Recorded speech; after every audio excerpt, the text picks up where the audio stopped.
जब जन्मेजय ने कहा कि विष्णु जी यह क्यों किया और कहाँ किया, कैसे किया, तब कहते हैं जब सृष्टि का संचालन होने को था, शक्ति नहीं थी सृष्टि के लिए, तब पितामह भगवान विष्णु ने पूर्व काल में जो किया पितामह ब्रह्मा जी को बोला जाता था, उसकी सभी विधि मुझे बताइए आप कैसे कहे उन्होंने विष्णु ने कहाँ क्या क्यों किया। तब व्यास जी कहते हैं राजन सुनिए, आदि शक्ति मां सृष्टि संचालन के लिए जब ब्रह्मा विष्णु शिव को भेजा पृथ्वी लोक में कि सृष्टि का संचालन कीजिए, तब उन्हें वहां कुछ दिखाई नहीं दे रहा था। क्या था? सिर्फ पानी ही पानी था चारों तरफ और कुछ नहीं था, कुछ दिखाई नहीं दिया उन्होंने। तब पृथ्वी को उत्पन्न कर देवी ने स्थान बनाया जहां पर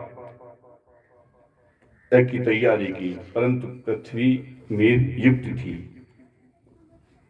इसलिए पृथ्वी को मेदनी भी कहते हैं। अब व्यास जी से जन्मेजय कहते हैं मेदनी क्यों ही? मेद का मतलब तो मांस होता है, मेद से मांस से मुक्त कैसे थी?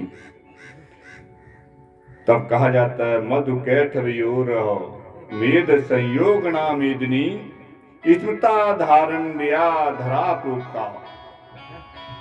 मधु केटव के मेद के संयोग होने से ये मेदनी थी, इनका नाम मेदनी पड़ा, और धारण करने की शक्ति होने का इनका नाम धरा पड़ा। किसको धारण किया? मेद को, मेद मांस को। और मांस किसका था? मधुकेटव का। मधुकेटव कौन थे? मधुकेटव असुर थे, राक्षस थे। जो राक्षस आज आपको दिख रहे हैं तंत्र काटते हैं, ये राक्षस ही तो है मांस काटने वाले। इनके कारण मेदनी का नाम मेदनी पड़ा, और विस्तृत आकार होने के कारण इनका नाम पृथ्वी पड़ा, और महान थी, सब कुछ सहन करने शक्ति है इनका नाम, इसलिए मही पड़ा। और शेषनाग के मस्तक पर यथास्थान के लिए विशाल पर्वत बनाए गए थे, तब उनको उन पर स्थापित किया गया। पर्वतों के ऊपर जो बोलती पृथ्वी नहीं हिल सकती थी, तो 4 पर्वत लेकर के शेषनाग के पुस्तक पर रख दिए गए, उनके बीच में पृथ्वी को रखा गया। अब आती है बात सृष्टि की। सृष्टि कैसे हुई? मरीचर नारदो अत्रिश्च पुलत्य पुलह कृता दक्षो वशिष्ठ इत्तीत ब्रह्मणः प्रथा सुता।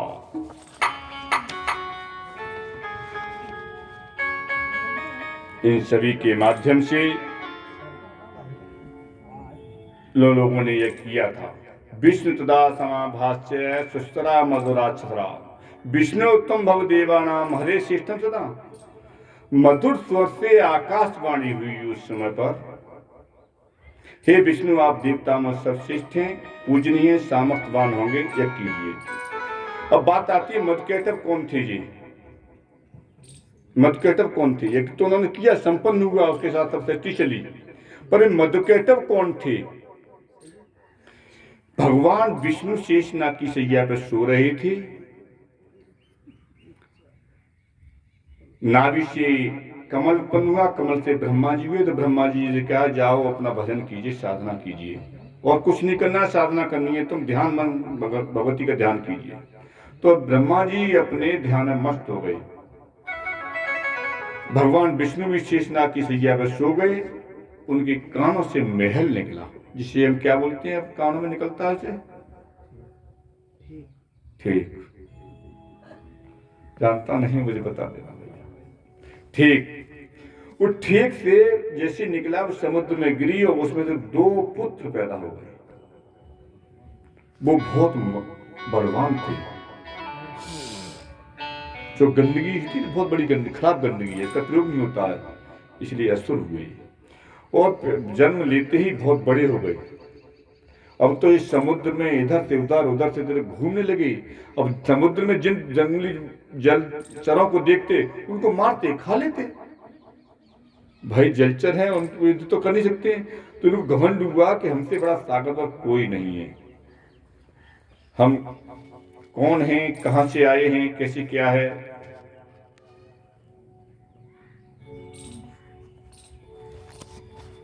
तब ये बोले कि अब कुछ करना चाहिए, हमारे माता पिता कौन है देखना चाहिए।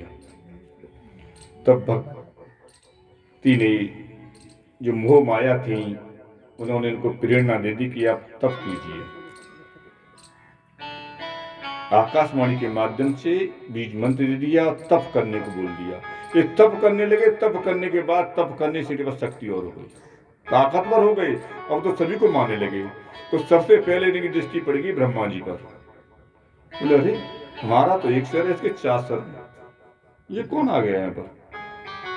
चलो पहले इसी को देखते हैं, इसी तरह रहेंगे पहले। तो बोले हे 4 मुखिया, हमसे युद्ध कर। बहाना बना के मत बैठा बंद करके। हम भी साधना की, हमने तपस्या बहुत की है। उल्टा सीधा बोला। ब्रह्मा जी ने कहा ये कौन आ गई। बोले हमसे युद्ध कर। और युद्ध करने के लिए अचानक कोई आया तो उसकी ताकत की पहले जानकारी कर लेनी चाहिए, तभी कुछ आगे बढ़ना चाहिए। और बिल्कुल चूहे की तरह भाग जाना चाहिए। बिल्ली से तभी लड़ने चाहिए कि हम उसके लड़ सकते हैं। ब्रह्मा जी भागते भागते विष्णु के पास पहुंच जाते हैं। विष्णु को जगाते हैं तो जगते नहीं है।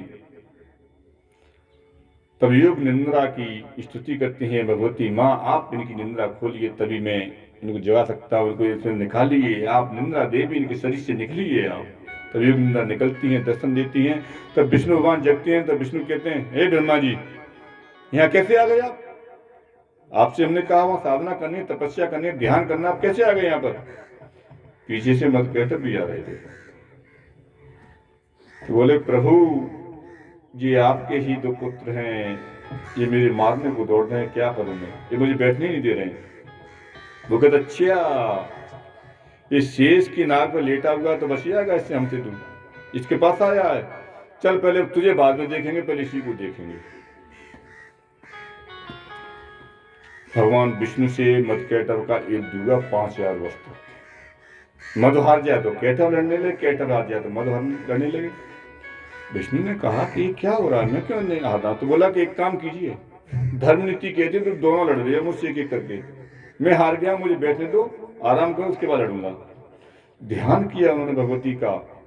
तो उन्होंने कहा, देखा कि इनको वरदान है ना, तो ये मरेगा ही नहीं है, तो इनको इच्छा मृत्यु का वरदान दे दिया है। जब ये अपनी इच्छा करेंगे तभी मरेंगे, तो वो कैसे किया जाए। तब उनसे प्रार्थना की भगवती से। भगवती ने कहा कि तुम युद्ध कीजिए, अब मैं देखती हूँ। पुनः युद्ध के लिए आए तो भगवती योग माया एक मनोहर मोहनी रूप धारण करके आकाश में दिखाई देने लग जाती है दोनों राक्षसों को। भगवान ने समझा कि हाँ आप नहीं भगवती है। तो उनसे सारा काग लड़ने के लिए कहिए ना।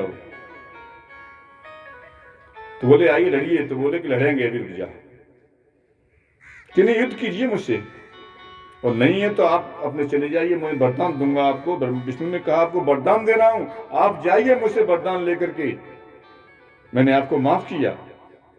नहीं लड़ना चाहते हैं तो जो आपसे खुश हूं मैं, आपने मुझसे युद्ध किया, मैं खुश हूं, मैं आपको वरदान दूंगा। मोहिनी बनी भगवती ने तो उनको मोहित कर दिया और बोले कि नहीं देखो एक बात है, क्या कि हम बलवान हैं, हम हारे नहीं हैं, पहले तुम हमसे वरदान ले लो, हम वरदान देंगे तुम्हें। तो बोले आप दोगे कि हाँ, कि अच्छा, कि बिल्कुल दूंगा।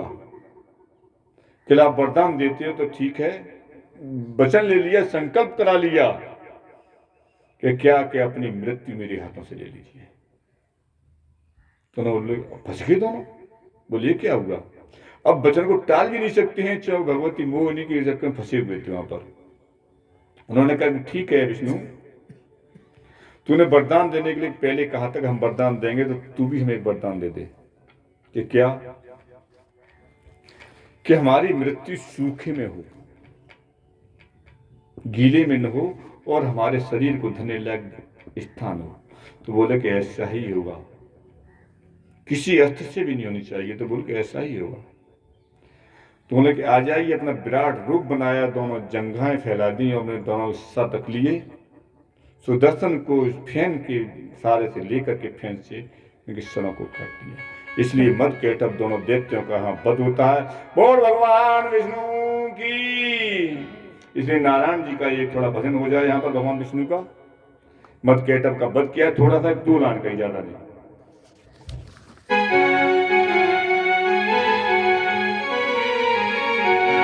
और श्रीमन नारायण